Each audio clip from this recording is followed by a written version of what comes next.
Introduction. Few places on Earth capture the imagination quite like the Grand Canyon. Carved by the Colorado River over millions of years, this immense gorge in northern Arizona stretches 277 miles long, up to 18 miles wide, and over a mile deep, exposing nearly 2 billion years of geological history in its layered rock walls. But the Grand Canyon is far more than a geological wonder. It is a place of deep human history, home to indigenous peoples for thousands of years, a site of exploration and scientific discovery, a battleground over conservation and development, and ultimately one of the most iconic national parks in the world. This account traces the story of the Grand Canyon from its ancient geological formation through its human history, its exploration by outsiders, the fight to protect it, and its enduring significance today. The geological story. Long before any humans set foot near its rim, the Grand Canyon was already being written into existence by the slow, patient forces of geology. The rock layers exposed in the canyon's walls represent an extraordinary span of Earth's history, with the oldest rocks at the bottom, the Vishnu Schist, dating back nearly 1.8 billion years. These ancient metamorphic rocks were formed deep within the Earth's crust under intense heat and pressure, long before complex life existed on the planet. Above these ancient basement rocks lie layer upon layer of sedimentary rock, each representing a different chapter of Earth's history. Ancient seas, deserts, river deltas, and shifting environments spanning hundreds of millions of years.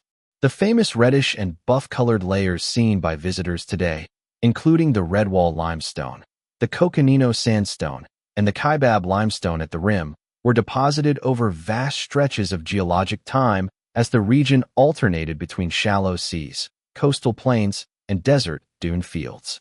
The canyon itself, however, is geologically much younger than the rocks it exposes. Most geologists believe the Colorado River began carving the canyon in earnest somewhere between 5 and 6 million years ago, though debate continues about exactly when significant downcutting began and how older, ancestral drainage systems may have contributed to the canyon's early shape. As the Colorado Plateau, the broad, elevated region encompassing the canyon, was gradually uplifted over millions of years, the river cut downward through the rising rock layers, carving deeper and deeper into the earth, while erosion from rain, wind, and temperature extremes widened the canyon's walls into the dramatic terraced cliffs seen today. This combination of uplift and erosion created not just a deep gorge, but a natural cross-section of nearly a third of Earth's geological history, making the Grand Canyon one of the most scientifically significant landscapes on the planet and a place where geologists from around the world come to study the story written in its rock layers. Ancient peoples of the canyon. Human history in the Grand Canyon region stretches back at least 10,000 to 12,000 years, when early hunter-gatherer peoples moved through the area following game and seasonal plant resources.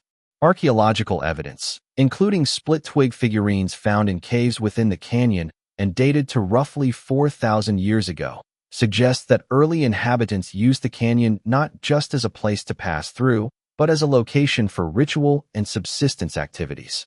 By around 500 to 1200 CE, ancestral Puebloan peoples, sometimes referred to by the term Anasazi, though many descendant communities prefer other names for their ancestors, established more permanent settlements throughout the canyon and surrounding plateau country. These communities built granaries, dwellings, and agricultural terraces, growing corn, beans, and squash in the canyon's more fertile pockets and along the rims. Remnants of their structures, including the well-preserved granaries near the Nankoweap area and dwellings scattered throughout the canyon, remain visible today and represent one of the richest concentrations of ancestral Puebloan archaeological sites in the American Southwest. Around the 12th and 13th centuries, prolonged drought and changing environmental conditions led many ancestral Puebloan communities to migrate away from the canyon region, moving toward more reliable water sources elsewhere in the Southwest, including areas that would become home to modern Hopi and other Puebloan communities. Following this period, several Native American groups established deep and lasting connections to the canyon that continue to this day. The Havasupai people settled in a strikingly beautiful side canyon fed by blue-green spring water, building a community that persists there today, known for its dramatic waterfalls. The Hualapai people occupied lands along the western portions of the canyon. The Paiute peoples lived to the north, while the Navajo, Dine, established communities to the east, and the Hopi maintained deep spiritual and ancestral ties to the canyon, viewing it as central to their origin stories and cosmology. For the Hopi, the Grand Canyon is considered a sacred place of emergence, tied directly to their understanding of their people's origins. These indigenous communities did not merely inhabit the canyon. They developed sophisticated knowledge of its resources, seasonal patterns, water sources, and trails, knowledge that would later prove essential to outside explorers who ventured into the region. Today, 11 federally recognized tribes maintain historic, cultural, or spiritual connections to the Grand Canyon, and their continued presence and perspectives remain a vital part of the canyon's ongoing story. Spanish encounters and early European awareness.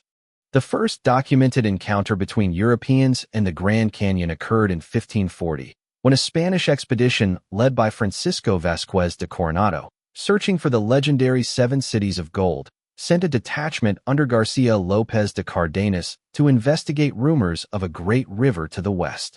Guided by Hopi scouts, Cardenas and his men reached the south rim, becoming the first Europeans to see the canyon.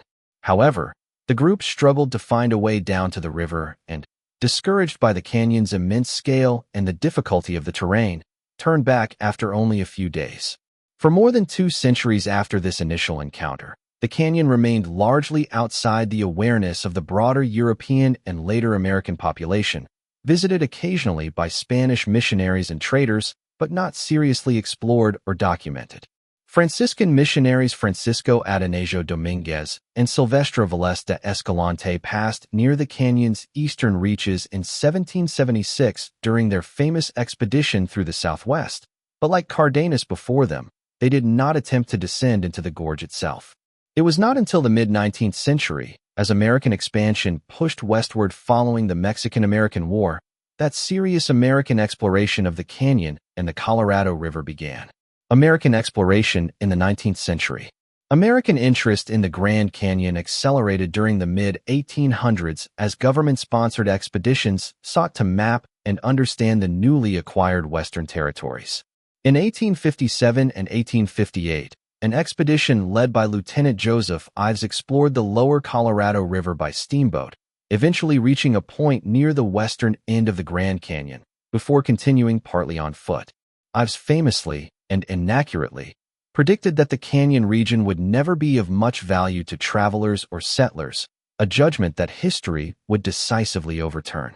The most celebrated and consequential exploration of the canyon came in 1869, when one-armed Civil War veteran and geologist John Wesley Powell led an expedition of 10 men in 4 wooden boats down the Green and Colorado rivers, becoming the first documented group to travel the entire length of the Grand Canyon by river. The journey was extraordinarily dangerous, involving treacherous rapids, capsized boats, lost provisions, and dwindling food supplies. Several men chose to leave the expedition partway through rather than continue into what was rumored to be an impassable stretch of river. Tragically, these 3 men were killed shortly after leaving the group, likely by Native Americans who mistook them for miners responsible for recent violence in the area, according to historical accounts, though the exact circumstances remain debated. Powell's expedition succeeded in mapping the canyon and collecting invaluable scientific data, and Powell returned for a second, better-equipped expedition in 1871-72. His written accounts of the journey, along with his broader work on the geology and geography of the American West, brought the Grand Canyon to national attention for the first time and established Powell as one of the era's most important scientific explorers.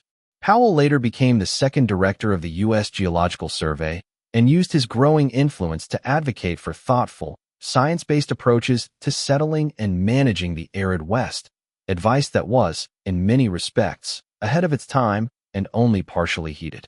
Settlement, tourism, and early development. Following Powell's expeditions, American settlers, prospectors, and entrepreneurs increasingly turned their attention to the canyon, though it quickly became clear that mining in such rugged terrain was rarely profitable at scale. Numerous small mining claims were established throughout the late 19th century for copper, asbestos, and other minerals, but most operations proved too difficult and costly to sustain given the canyon's remoteness and extreme terrain. Many of these early prospectors, unable to make mining profitable, pivoted instead toward the emerging tourism trade, guiding visitors to viewpoints and building rudimentary trails and camps. Among the most notable of these figures was John Hance, often considered the Grand Canyon's first tourist guide, who arrived in the 1880s, built trails into the canyon, and became famous for his colorful, often exaggerated stories told to visitors around the campfire. Other prospectors turned tour operators followed a similar path, recognizing that the canyon's scenic value ultimately outweighed its mineral wealth. The arrival of the Atchison, Topeka, and Santa Fe Railway at the South Rim in 1901 marked a turning point in the canyon's accessibility, transforming a difficult multi-day stagecoach journey into a comfortable train ride from Williams, Arizona. This dramatically increased visitor numbers and spurred the development of tourist infrastructure, including the famous El Tovar Hotel, completed in 1905, which remains a historic landmark and popular lodging destination on the South Rim today. Architect Mary Coulter, working for the Fred Harvey Company, went on to design a series of distinctive buildings around the South Rim over the following decades, including Hopi House, Hermit's Rest, Lookout Studio, and the Desert View Watchtower, that blended Southwestern architectural traditions with the natural landscape and remain iconic structures within the park. The fight for protection. As tourism and development increased, so too did concerns about protecting the canyon from unchecked commercial exploitation, including proposals for dams, extensive mining, and unregulated development along the rims. President Benjamin Harrison first attempted to protect the area by establishing the Grand Canyon Forest Reserve in 1893, a limited measure that offered some protection but fell short of full preservation. Theodore Roosevelt, who first visited the canyon in 1903, became one of its most passionate advocates for permanent protection.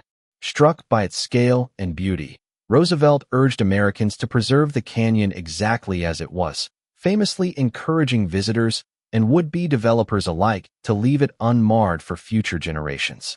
Using his authority under the Antiquities Act of 1906, Roosevelt designated the Grand Canyon a national monument in 1908, a significant step that placed the canyon under greater federal protection, though full national park status, which would require congressional approval and offer even stronger protections, remained elusive for over a decade due to opposition from mining and grazing interests who resisted federal restrictions on land use.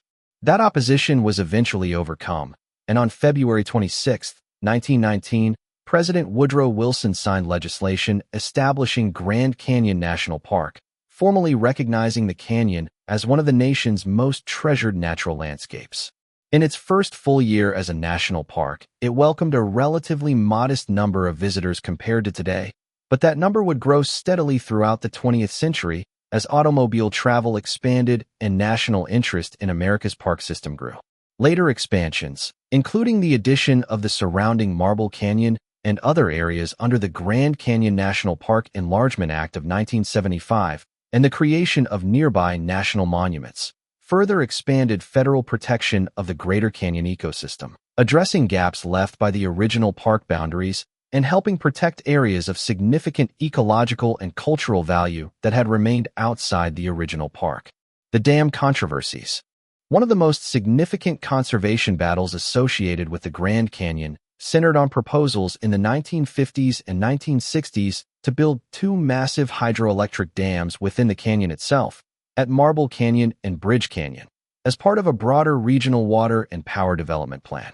These proposals, backed by the Bureau of Reclamation, would have flooded significant portions of the canyon, altering its character permanently and submerging areas of profound geological and scenic value.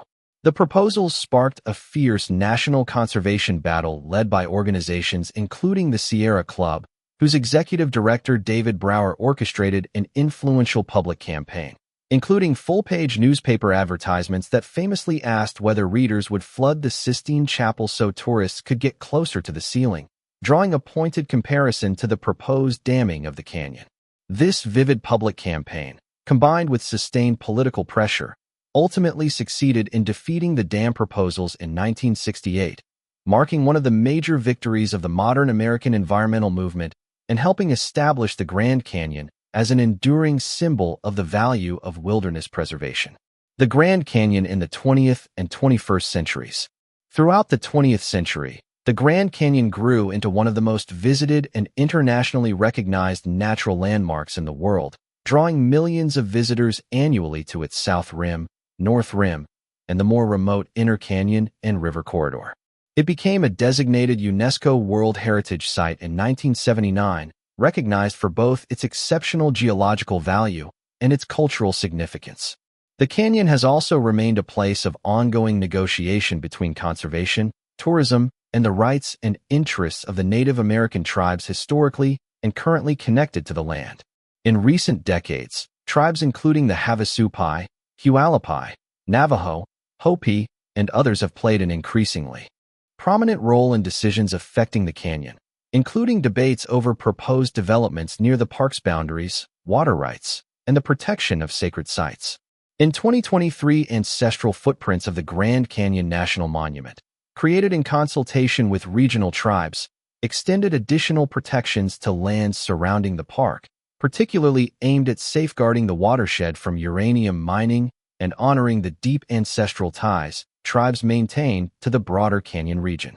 Modern management of the Grand Canyon involves balancing millions of annual visitors with the preservation of its ecosystems, archaeological sites, and natural quiet, while also addressing challenges including river ecosystem health below Glen Canyon Dam, air quality and visibility concerns, and the long-term effects of climate change on the region's water resources and biodiversity.